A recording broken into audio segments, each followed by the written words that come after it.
আবার একটি গল্প নিয়ে হাজির হয়েছে। আপনাদের নিশ্চয়ই আমার নাম মনে আছে, শেখ জাহানবাজ। আপনারা আমার আগের কিছু গল্প শুনেছেন, আর অনেক বছর পর আজ আমি আপনাদের জন্য এই নতুন গল্পটি নিয়ে এসেছি। এই গল্পটি সত্য ঘটনা অবলম্বনে। আমার এক বন্ধু তার পৈতৃক জমি জমা ও সম্পত্তির ব্যাপারে জানতে নিজের গ্রামে গিয়েছিল, আর তার সঙ্গে সেখানে যা ঘটেছিল সেটাকেই আমি গল্পের রূপ দিয়েছি। গল্পটি ভালো লাগলে শিবরাজজির চ্যানেলটিকে অবশ্যই সাপোর্ট করবেন। তাহলে শুরু করা যাক। এই গল্পটি আমার সেই স্মৃতিগুলোর অংশ যেগুলো আমি বছরের পর বছর বুকের গভীরে পুঁতে রেখেছিলাম, কিন্তু আজ জানালার বাইরে বৃষ্টির ফোঁটা পড়তে পড়তে আর পাশের পুকুরে জল ভরতে দেখে সেই পুরনো শিহরণ আবার আমার আত্মায় ফিরে এসেছে। কেউ একে ভ্রম বলতে পারে, কিন্তু সেদিন রাতে আমি যে মৃত্যু আর ক্ষুধার মুখ দেখেছিলাম তা কোনো কল্পনা ছিল না। আমার নাম অনিরুদ্ধ। আমি আমার গ্রাম বা অন্য কারো সম্পর্কে বেশি কিছু বলতে পারবো না, তবে আমার সঙ্গে যা ঘটেছিল সেটাই আজ আপনাদের বলছি। বহু বছর আগের কথা। আমি শহরেই বড় হয়েছি, শৈশব থেকে যৌবন সবই শহরে কেটেছে। ছোটবেলায় একবার গ্রামে গিয়েছিলাম, কিন্তু এখন আর স্পষ্ট মনে নেই, শুধু কিছু আবছা স্মৃতি আছে। বড় হওয়ার পর গ্রাম সম্পর্কে শুধু বাড়ির লোকজনের মুখেই শুনেছি। বাবার মৃত্যুর পরও গ্রামে যাওয়া হয়নি, কিন্তু একসময় এমন এলো যখন আমাদের ঘরের অবস্থা খুব খারাপ হয়ে গেল। আমার চাকরি চলে গিয়েছিল, টাকার ভীষণ টানাটানি, কোথাও থেকে আয় নেই, মাথা পুরোপুরি এলোমেলো হয়ে গিয়েছিল। আমাদের সংসার প্রায় ভেঙে পড়েছিল। তখন আমার স্ত্রী আমাকে পরামর্শ দেয়, একবার গ্রামে ঘুরে এসো, পরিবারের কেউ আর বেঁচে নেই, শুধু দাদি আছেন, সম্ভব হলে গিয়ে জমি জমার ব্যাপারে একটু খোঁজ নাও। সত্যি বলতে আমি এমনিতেই গ্রামে যেতে চাইনি। দাদির সম্পর্কে কিছুই জানতাম না, আর গেলেও কি বলতাম যে জমি জমার জন্য এসেছি, কিন্তু উপায়ও ছিল না। পরিস্থিতির চাপে পড়েই অনেক ভেবে অবশেষে গ্রামে যাওয়ার সিদ্ধান্ত নিলাম। প্রায় 15 বছর পর আবার সেই গ্রামে পা রাখছিলাম। গ্রামটা আমার কল্পনার থেকেও অদ্ভুত ছিল। শহরের ঝলমলে আলো থেকে দূরে, শান্ত, কিন্তু কোথাও কোথাও ভয়ঙ্কর। গ্রামের মানুষদের তেমন মনে না থাকলেও আমার বাড়ির অবস্থান পরিষ্কার মনে ছিল, কারণ আমাদের বাড়ি গ্রামের একেবারে শেষ প্রান্তে। বাড়ির পাশেই ছিল একটি পুকুর, তারপর দূর দূরান্ত পর্যন্ত ধানের ক্ষেত আর পুরনো বটগাছ। সেদিন সন্ধ্যায় সরকারি বাস থেকে নামার পর চারপাশ দেখে বুঝে গিয়েছিলাম এখানে অনেক কিছু বদলে গেছে। একটু এগিয়ে দেখি সাপ্তাহিক হাট বসেছে। ভাবলাম দাদির জন্য কিছু মিষ্টি নিয়ে যাই।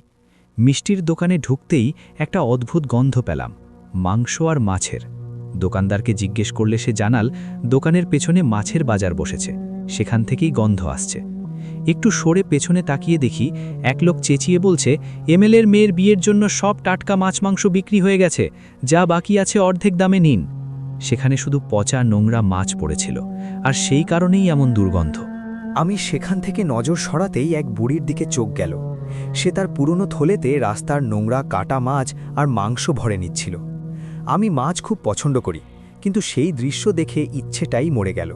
শুধু মিষ্টি নিয়ে গ্রামের পথে রওনা দিলাম। প্রায় আধ ঘন্টা হাঁটার পর গ্রামে পৌঁছালাম। আকাশের রং অদ্ভুত, গাঢ় বেগুনি আর কালো, যেন কোনো পচে যাওয়া ক্ষত। বাতাসেও ছিল অস্বস্তিকর ভারী ভাব, যেন কোনো অঘটনের বোঝা বইছে। কিছুদূর এগিয়ে বাড়িতে পৌঁছে দেখি আমার বুড়ি দাদি বাড়ির পেছনে বসে বিড়বিড় করছেন। তার হাতে পুরনো লোহার উনুন, তাতে তিনি শুকনো নিমপাতা জ্বালাচ্ছিলেন। ধোঁয়াটা এত তিক্ত ছিল যে আমার গলা জ্বলে উঠল। আমি একটু দূর থেকে বললাম, দাদি, আমি অনিরুদ্ধ, আপনার নাতি। কিন্তু দাদির মুখে কোনো আনন্দ বা বিস্ময় ছিল না। তিনি শুধু মাথা কাঁদ করে ধসে যাওয়া চোখে আমার দিকে তাকালেন। সেই সময় তার চোখের সাদা অংশ অস্বাভাবিকভাবে বেশি উজ্জ্বল লাগছিল।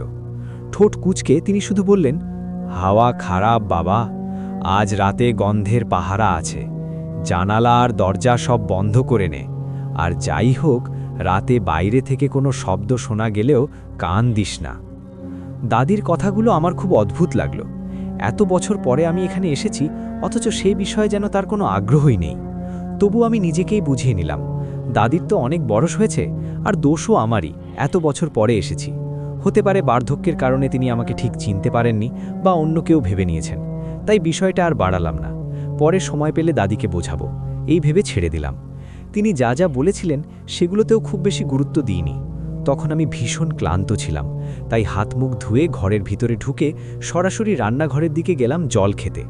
কিন্তু ভেতরে ঢুকেই এক অদ্ভুত গন্ধ আমার মনোযোগ কেড়ে নিল। মনে হলো দাদি রাতের খাবারে মাছ রান্না করেছেন।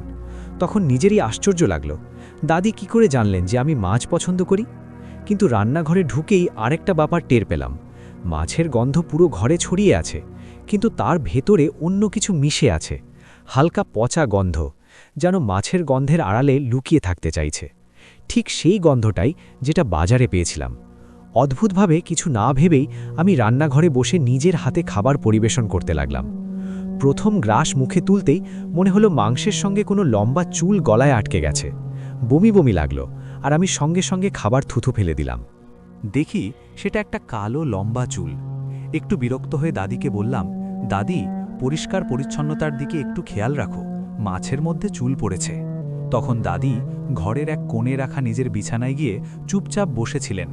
পুরো ঘরে নিস্তব্ধতা নেমে এলো, শুধু বাইরে ঝিঁঝি পোকার তীব্র আওয়াজ শোনা যাচ্ছিল। সেটাও কিছুক্ষণ পর হঠাৎ থেমে গেল। ঠিক তখনই আমি লক্ষ্য করলাম রান্নাঘরের যে জানালাটা বাইরে খোলে সেটা সামান্য খোলা। জানালার দিক থেকে মন সরিয়ে আবার খেতে যাচ্ছিলাম, এমন সময় জানালার বাইরে থেকে একটা শব্দ শুনতে পেলাম। সেটা মানুষের আওয়াজ ছিল না, একটা স্যাঁতস্যাঁতে পিচ্ছিল শব্দ, যেন ভারী কিছু কাদার ভেতর দিয়ে টেনে নিয়ে যাওয়া হচ্ছে। আমার মেরুদণ্ড বেয়ে ঠান্ডা স্রোত বয়ে গেল, আর তখনই বুঝলাম মাছের সেই ঝাঝালো গন্ধ পুরোপুরি উধাও হয়ে গেছে। তার জায়গায় এমন এক দুর্গন্ধ ছড়িয়ে পড়েছে যা শুধু পুরনো কবরস্থান বা বন্ধ হয়ে থাকা নোংরা পুকুরের ধারে পাওয়া যায়। ঠিক তখনই দেখি আমি যেখানে বসে খাচ্ছিলাম সেখানেই ওপর থেকে পানির কয়েক ফোঁটা পড়ছে, কিন্তু সেগুলো ছাদ থেকে নয়, রান্নাঘরের দরজার চৌকাঠ দিয়ে ভেতরে ঢুকছে। ভালো করে তাকিয়ে দেখি সেগুলো সাধারণ জল নয়, তার মধ্যে হালকা রক্তের লালচে আভা। এসব দেখে আমার খিদে একেবারে মরে গেল। থালাকা সরিয়ে আমি উঠতে যাব, ঠিক তখনই বাড়ির প্রধান দরজায় কেউ কড়া নাড়ল। কড়াটা ধীরে ছিল, কিন্তু তার ভেতরে অদ্ভুত এক ছন্দ ছিল। অন্ধকারে বসে দাদি ফিসফিস করে বললেন, দরজা খুলিস না, ওর যা চাই তুই আগেই চেখে নিয়েছিস, এগুলো সব আমি ওর জন্যই রেখেছিলাম। কেন জানি না, দাদির কথাগুলো আর বাইরে থেকে আসা সেই অদ্ভুত শব্দ শুনে আমার হাত পা কাঁপতে লাগলো। দাদি কি বলছেন আমি কিছুই বুঝতে পারছিলাম না, তবু সাহস সঞ্চয় করে ধীরে ধীরে দরজার দিকে এগোলাম। পুরনো কালচে দরজার ফাঁক দিয়ে বাইরে উঁকি দিতেই যা দেখলাম তাতে আমার হুঁশ উড়ে গেল। বাইরে কোনো মানুষ দাঁড়িয়ে ছিল না, ছিল একটা ছায়া, লম্বা বেঁকে যাওয়া ছায়া। তার চামড়া মাছের খোলসের মতো চকচক করছিল, আর তার পায়ের আশেপাশের মাটি পুরো ভেজা, যেন সে সোজা পুকুর থেকে উঠে এসেছে। আমি এসব দেখেই চলেছি, এমন সময় আবার দরজায় কড়া পড়ল। এবার বাইরে থেকে আসা একটা আওয়াজ আমার মাথার ভেতর গমগম করে উঠল, খিদে, খিদে লেগেছে, খিদে। সেই আওয়াজটা ছিল ভয়ঙ্কর, যেন বহু বছর ধরে সে না খেয়ে আছে। শব্দটা আমার শরীরের লোম খাড়া করে দিল। তখনই আমার চোখ নিচের দিকে গেল, দেখি দরজার নিচ দিয়ে এক কালো আঠালো তরল ভেতরে ঢুকছে, আর তার সঙ্গে ভয়ঙ্কর দুর্গন্ধে পুরো ঘর ভরে যাচ্ছে। গন্ধটা তখন আর সহ্য করার মতো ছিল না। মনে হচ্ছিল পুরো বাড়িটা যেন কোনো পচে যাওয়া মৃত প্রাণীর পেটের ভেতরে ঢুকে গেছে। সেই মুহূর্তে আমার মনে অদ্ভুত এক আতঙ্ক জেগে উঠল। আমি কোথায় এসে পড়েছি? কেন এখানে এসেছি?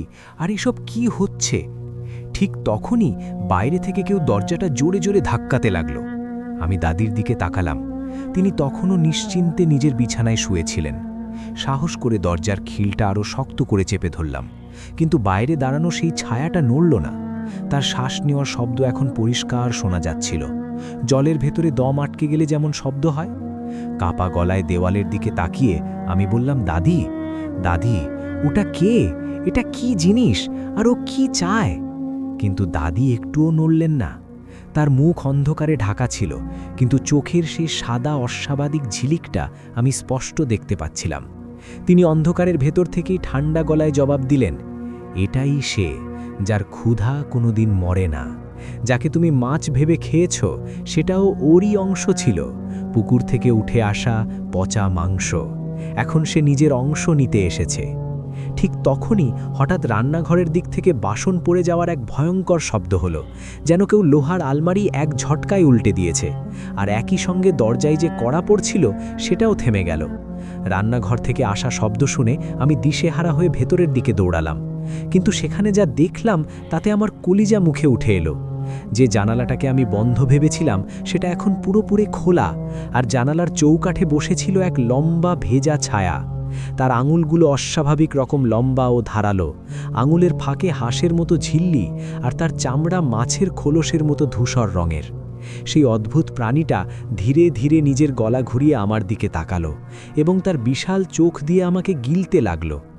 ভালো করে তাকাতেই বুঝলাম তার চোখের জায়গায় ছিল শুধু দুটো গভীর কালো গর্ত, যেখান থেকে কাদার মতো জল চুইয়ে পড়ছিল। আমি আর তা সহ্য করতে পারলাম না, দেওয়ালের পাশে লুকোতে চাইলাম। ঠিক তখনই সে নিজের মুখ খুলল, আর তার ভেতর থেকে কালো ধারালো দাঁতের শাড়ি দেখা গেল। ভয়ে পিছিয়ে গিয়ে আমি চিৎকার করে বললাম, দূরে থাকো আমার কাছ থেকে, তোমার কি চায়? তখন সেই প্রাণীটা অদ্ভুত ফিসফিসে গলায় বলল, খিদে মেটাতে হবে। আমার পেটে অনেক মাছ আছে, কিন্তু আমাকে আরও মাংস চাই, ভোগ চাই, খিদে মেটাতে হবে। এই কথা বলতে বলতেই সে নিজের পেটের চামড়া ধারালো নখ দিয়ে চিড়ে ফেলতে লাগল। মাংস ছিঁড়ে যাওয়ার ঘৃণ্য শব্দের সঙ্গে সঙ্গে তার পেট থেকে অর্ধেক খাওয়া পচা মাছগুলো মেঝেতে পড়ে যেতে লাগল। সেই মাছ থেকে ওঠা দুর্গন্ধ এত তীব্র ছিল যে নাকে ঘুকতেই আমার বমি বমি লাগল। কয়েক মুহূর্তের মধ্যেই ঘরের প্রতিটি কোণা সেই পচা গন্ধে ভরে গেল, যেন বছরের পর বছর বন্ধ থাকা কোনো নর্দমা হঠাৎ খুলে দেওয়া হয়েছে। ঠিক তখনই আমি অনুভব করলাম আমার নিজের পেটের ভেতরেও ভয়ঙ্কর মোচড় শুরু হয়েছে। মনে হচ্ছিল আমার ভেতরেও কিছু একটা জীবন্ত হয়ে উঠছে, যা বাইরে বেরোতে ছটপট করছে। আমার পেট ধীরে ধীরে ফুলতে লাগলো, চামড়া এতটাই টানটান হয়ে গেল যে তা প্রায় স্বচ্ছ দেখাচ্ছিল। সত্যি বলতে কি, ভেতরের ব্যথা এত অসহ্য ছিল যে আমি নড়তেও পারছিলাম না। যন্ত্রণায় কাতর হয়ে আতঙ্কে আমি দাদিকে ডাকলাম, দাদি আমাকে বাঁচাও, দাদি আমার পেট ফেটে যাবে। কিন্তু পিছনে ফিরে তাকিয়ে দেখি সেখানে দাদি নেই। আসলে সেখানে কেউই নেই। যেখানে কিছুক্ষণ আগেও দাদি বসেছিলেন সেখানে শুধু তার পুরনো শ্রুতির কম্বল পড়ে আছে, পুরো ভেজা, আর সেখান থেকেও সেই পচা মাছের গন্ধই আসছে। তাহলে এতক্ষণ আমার সঙ্গেই বাড়িতে কে ছিল? মাথার ভেতর অসংখ্য প্রশ্ন ঘুরপাক খেতে লাগলো। ঠিক তখনই সেই চলার শব্দ আমার মনোযোগ টানল।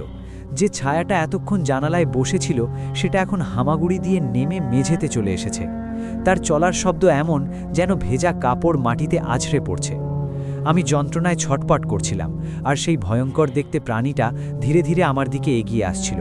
দেখতে দেখতে তার পেছনে বাড়ির দেয়ালগুলো কালচে হয়ে যেতে লাগলো, যেন নিজেরাই রূপ বদলাচ্ছে, আর সেগুলোর ওপর শ্যাওলা জমছে। আমি সবকিছু পুতুলের মতো অসাড় হয়ে দেখছিলাম। হাত পা ভীষণ কাঁপছিল, পেটে তীব্র যন্ত্রণা, নড়ার মতো শক্তি আমার একদমই ছিল না। আমি এক জায়গায় দাঁড়িয়ে নিজের পেট শক্ত করে ধরেছিলাম। এমন সময় দেয়াল থেকে শ্যাওলা চুইয়ে পড়তে লাগলো, আর সেই শ্যাওলায় মেঝে কাদার মতো আঠালো হয়ে উঠল। আমার শরীর তখন পাথরের মতো ভারী লাগছিল, বিশেষ করে পেটটা, যেটা ফুলে ওঠা বেলুনের মতো হয়ে শার্টের বোতাম ভেঙে বাইরে বেরিয়ে আসছিল। কোনো মতে সেই যন্ত্রণা সহ্য করছিলাম, আর তখনই সেই স্বচ্ছ চামড়ার নিচে কিছু একটা সাঁতার কাটতে দেখলাম। ভারী শরীর টেনে টেনে আমি দরজার দিকে এগোতে চাইলাম। সেই ভেজা ছায়াটা এখন পুরো আলোয় স্পষ্ট হয়ে গেছে, আর ঠিক আমার সামনে দাঁড়িয়েছিল। তার অবয়ব, তার ছায়া যেন কোনো বুড়ি নারীর মতো ঝুঁকেছিল, কিন্তু তার হাত হাঁটু পর্যন্ত লম্বা। সেই মুহূর্তে ভয়ঙ্কর এক হাসি নিয়ে সে হাত বাড়ালো। তার আঙুলের ডগা থেকে রক্ত আর কাদা টপকে পড়ছিল। শেষবারের মতো সমস্ত শক্তি জোড়ো করে আমি চিৎকার করে বললাম, তুমি যেই হও, আমাকে একা ছেড়ে দাও। আমি তোমার কি ক্ষতি করেছি? আমাকে যেতে দাও, ছেড়ে দাও আমাকে। সেই প্রাণীটা গলা মুচড়ে এক তীক্ষ্ণ ছিন্ন ভিন্ন করা আওয়াজ বের করল। তখন আমার মনে হলো যেন দুটো শুকনো পাথর একে অপরের সঙ্গে ঘষা হচ্ছে। তারপর সে তার কালো জিভ বের করে বাতাস চাটতে চাটতে বলল, তোমার খুব দরকার ছিল। আমাকে আর এই বন্ধা এলাকাটাকে বছরের পর বছর ধরে তাজা মাংসের খোঁজে থাকতে হয়েছে। তার সেই অদ্ভুত কণ্ঠে যা যা বলছিল আমি যন্ত্রণায় ছটপট করতে করতে সব শুনছিলাম।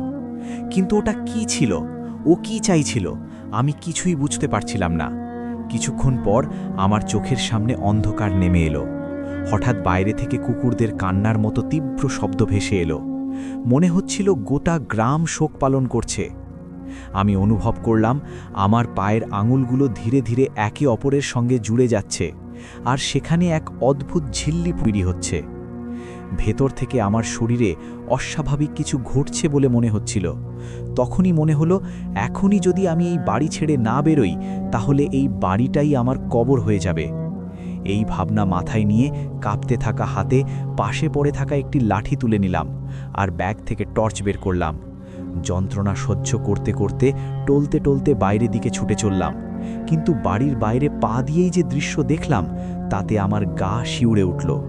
পুরো গ্রামটা ঘন কুয়াশার চাদরে ঢাকা ছিল, কিন্তু সেই কুয়াশা সাদা নয়, ছিল মলিন সবুজ রঙের।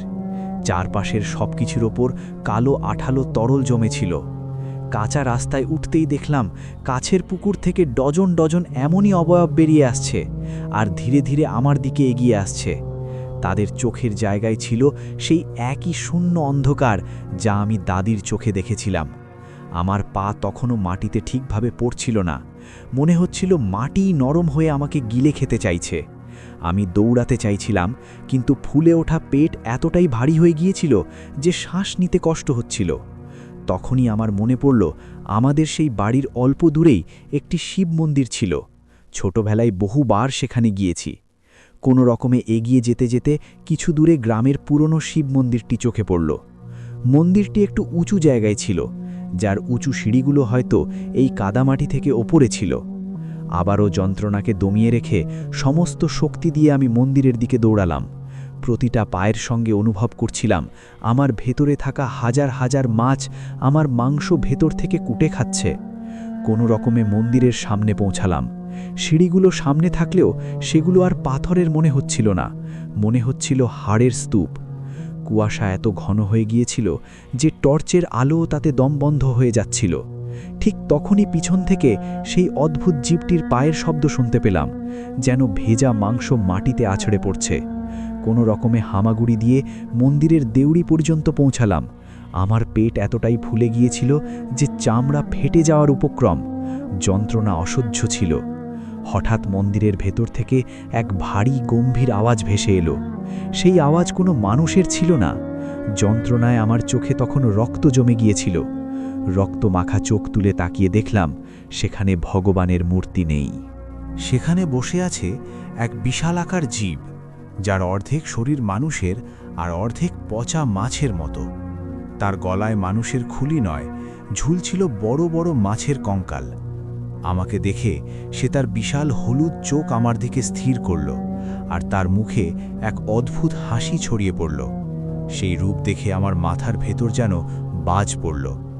কিন্তু আমার শরীর তখন সম্পূর্ণ ক্লান্ত, যন্ত্রণার সীমা ছাড়িয়ে গেছে। তবুও সেই বিশাল জীবটির দিকে তাকিয়ে থাকতে থাকতে আমার মাথায় কিছু কথা ঘুরতে লাগল। হঠাৎ মনে পড়ে গেল বাজারে শোনা সেই কথাটা। এমএলএর মেয়ের বিয়ের জন্য সব তাজা মাংস বিক্রি হয়ে গিয়েছিল, আর বাজারে শুধু বাসি নোংরা মাছ পড়েছিল। সেখানেই এক বুড়ি কাটা পচা মাছ আর আশেপাশের নোংরা মাংস কুড়োচ্ছিল, যার চোখে ছিল সেই একই সাদা ঝিলিক যা আমি বাড়ির ভেতরের সেই অদ্ভুত জিনিসটির চোখে দেখেছিলাম। তার মানে সে ছিল এই শয়তানেরই দূত। ঠিক তখনই সেই বিশাল জীবটি হাত তুলে এক ঝটকায় আমার পেট ফাটিয়ে দিল। আশ্চর্যজনকভাবে তখন একটুও ব্যথা লাগেনি। হয়তো আমার মস্তিষ্ক তখন সব অনুভূতির বাইরে চলে গিয়েছিল। পেট ফাটতেই রক্ত বেরোল না, বেরিয়ে এলো হাজার হাজার কালো জীবন্ত মাছ। মাটিতে পড়ে সেগুলো ছটফট করতে লাগল। প্রতিটা মাছের মুখে ছিল ছোট ছোট মানুষের মুখ, যারা চিৎকার করছিল, কাতরাচ্ছিল। হয়তো তারা সেই সব মানুষের আত্মা যাদের আগেও এভাবে ভাসানো হয়েছিল। হঠাৎ আমার সামনে দাদির মুখ ভেসে উঠল, কিন্তু সে তখন সম্পূর্ণ মাছের কঙ্কালে পরিণত। সে চোয়াল খুলে আমার গলার দিকে ঝাঁপিয়ে পড়ল। কাছে আস্তে আস্তে তার রূপ বদলাতে লাগল। আমার চোখের পাতা ভারী হয়ে আসছিল, মনে হচ্ছিল আমি অজ্ঞান হয়ে যাব। শেষ শক্তিটুকু জড়ো করে পাশে পড়ে থাকা একটি পাথর মাটিতে আছড়ে মারলাম। পাথর ভাঙতেই এক তীব্র সাদা আলো চারদিকে ছড়িয়ে পড়ল, আর সঙ্গে সঙ্গে চারপাশে ভয়ঙ্কর চিৎকার গুঞ্জে উঠল। সেই চিৎকার আমার কান ফাটিয়ে দিতে লাগল। সব কিছু ছটফট করতে করতে জ্বলে উঠল, যেন গরম তেলে মাছ ফেলা হয়েছে। কিন্তু কি হচ্ছে তা বোঝার আগেই আমার চোখের সামনে আবার অন্ধকার নেমে এলো। সব কিছু ঝাপসা হয়ে যেতে লাগলো, আর ধীরে ধীরে আমার চোখ বন্ধ হয়ে গেল। যখন আবার চোখ খুললাম, তখন সূর্যের তীব্র রশ্মি আমার মুখের উপর পড়ছিল, আর সেই আলো আমার মুখ পুড়িয়ে দিচ্ছিল। সে অন্ধকারের দিক থেকেই ঠান্ডা গলায় উত্তর দিয়েছিল, এটাই সে যার ক্ষুধা কখনো মরে না। যাকে তুমি মাছ ভেবে খেয়েছিলে সেটা ছিল তারই অংশ। পুকুর থেকে উঠে আসা পচা মাংস, আর এখন সে নিজের অংশ নিতে এসেছে। ঠিক সেই মুহূর্তে হঠাৎ রান্নাঘরের দিক থেকে জোরে বাসন পড়ে যাওয়ার শব্দ হলো, যেন কেউ লোহার আলমারি এক ঝটকায় উল্টে দিয়েছে। আর দরজায় হওয়া কড়া নাড়া বন্ধ হয়ে গেল। রান্নাঘর থেকে আসা শব্দ শুনে আমি ছুটে ভেতরে ঢুকলাম, কিন্তু ভেতরের দৃশ্য দেখে আমার বুক কেঁপে উঠল। যে জানালাটা আমি বন্ধ ভেবেছিলাম সেটি পুরো খোলা ছিল, এবং জানালার চৌকাঠে বসেছিল এক লম্বা ভেজা ছায়া। তার আঙুলগুলো অস্বাভাবিক রকম লম্বা ও নোখালো, আঙুলের ফাঁকে হাঁসের মতো ঝিল্লি, আর তার চামড়া ছিল মাছের মতো ধূসর। সে ধীরে ধীরে ঘাড় ঘুরিয়ে বড় বড় চোখে আমার দিকে তাকালো। ভালো করে তাকিয়ে বুঝলাম তার চোখের জায়গায় ছিল শুধু দুটি গভীর কালো গর্ত, যেখান থেকে কাদামাটির মতো পানি গড়িয়ে পড়ছিল। সেই দৃশ্য সহ্য করতে না পেরে আমি দেয়ালের পাশে লুকোতে চেষ্টা করলাম। তখন সে মুখ খুলল। ভেতরে কালো নুকালো দাঁতের শাড়ি দেখা গেল, আর আতঙ্কে পিছিয়ে গিয়ে আমি চিৎকার করে বললাম, দূরে থাকো, তোমার কি দরকার, তুমি কি চাও? তখন সেই অদ্ভুত প্রাণী ফিসফিস করে বলল, ক্ষুধা, ক্ষুধা মেটাতে হবে। আমার পেটে অনেক মাছ আছে, আমাকে আরও মাংস চাই। এই কথা বলতে বলতে সে নিজের পেটের চামড়া নখ দিয়ে চিরে ফেলল। ঘিনঘিনে শব্দের সঙ্গে তার পেট থেকে আধ খাওয়া পচা মাছগুলো মেঝেতে পড়তে লাগল, আর সেই দুর্গন্ধ এত তীব্র ছিল যে আমার বমি আসছিল। পুরো ঘরটা যেন পচা নালার মতো গন্ধে ভরে গেল। হঠাৎ আমি অনুভব করলাম আমার নিজের পেটেও ভয়ানক মোচড় উঠছে, যেন ভেতরে কিছু জীবন্ত হয়ে উঠেছে। পেট ফুলে উঠল, চামড়া এত টানটান হয়ে গেল যে স্বচ্ছ লাগছিল। প্রচণ্ড যন্ত্রণায় আমি নড়তেই পারছিলাম না। কাঁপতে কাঁপতে দাদিকে ডাকলাম, কিন্তু পিছনে তাকিয়ে দেখলাম সেখানে কেউ নেই, শুধু দাদির ভেজা পুরনো কম্বল পড়ে আছে, তাতেও সেই পচা মাছের গন্ধ। তখন বুঝলাম এতক্ষণ আমার সঙ্গে আসলে কে ছিল। সেই ভেজা ছায়াটা জানালা থেকে নেমে মেঝেতে হামাগুড়ি দিচ্ছিল। তার চলার শব্দ যেন ভেজা কাপড় ছোড়ার মতো। দেয়ালগুলো কালো হয়ে কাঁই জমতে শুরু করল, মেঝে কাদার মতো পিচ্ছিল হয়ে গেল। আমি পুতুলের মতো দাঁড়িয়ে সব দেখছিলাম। পেটটা বেলুনের মতো ফুলে জামার বোতাম ছেড়ে বেরিয়ে আসছিল। সেই স্বচ্ছ চামড়ার নিচে কিছু নড়াচড়া করতে দেখলাম। দরজার দিকে যেতে চাইলাম, কিন্তু সে আমার সামনে এসে দাঁড়ালো। বুড়ি নারীর মতো ঝুঁকে থাকা সেই আকৃতি হাত বাড়ালো। আঙুলের ডগা থেকে রক্ত আর কাদা ঝরছিল। আমি শেষ শক্তি দিয়ে চিৎকার করলাম, আমাকে ছেড়ে দাও। তখন সে ঘাড় মুচড়ে ভয়ঙ্কর চিৎকার করল। হঠাৎ আমি চমকে উঠে বসলাম, যেন দুঃস্বপ্ন থেকে জেগে উঠেছি। দেখি আমি মন্দিরের সিঁড়িতে পড়ে আছি। পেটে হাত দিয়ে দেখলাম পেট স্বাভাবিক, কিন্তু তাতে মাছের শরীরের মতো একটি গভীর নীল দাগ। কিছুক্ষণ বসে থেকে বুঝলাম আমি অচেতন নই। তারপর গ্রামটার দিকে তাকিয়ে দেখি সেখানে কোনো বাড়ি বা রাস্তা নেই, শুধু বিশাল শুকনো পুকুর, আর মাঝখানে আমার পুরনো বাড়ির ধ্বংসাবশেষ। তখন বুঝলাম আমি এতক্ষণ শুধু এক ভ্রমে বেঁচেছিলাম। কাঁপতে কাঁপতে সেখান থেকে বেরিয়ে এলাম। রাস্তায় লোকজন আমাকে দেখে অবাক হলো। আমি কিছু বলিনি। পরে এক ভদ্রলোক আমাকে চায়ের দোকানে বসিয়ে খেতে দিলেন। তিনি বললেন, আমার গ্রাম বহু বছর আগে এক ভয়াবহ বন্যায় ডুবে গিয়েছিল। এক রাতেই সবাই মারা যায়। আজও মাছের গন্ধ পেলেই আমার পেটের দিকে তাকাই। আমি শহরে থাকি, কিন্তু মাছ খাই না, কারণ সেই গন্ধ আমাকে আমার ডুবে যাওয়া গ্রামের কথা মনে করিয়ে দেয়। বন্ধুরা, এই ছিল আজকের গল্প। গল্প কেমন লাগলো কমেন্টে জানাবেন। শুভরাত্রি ও ধন্যবাদ।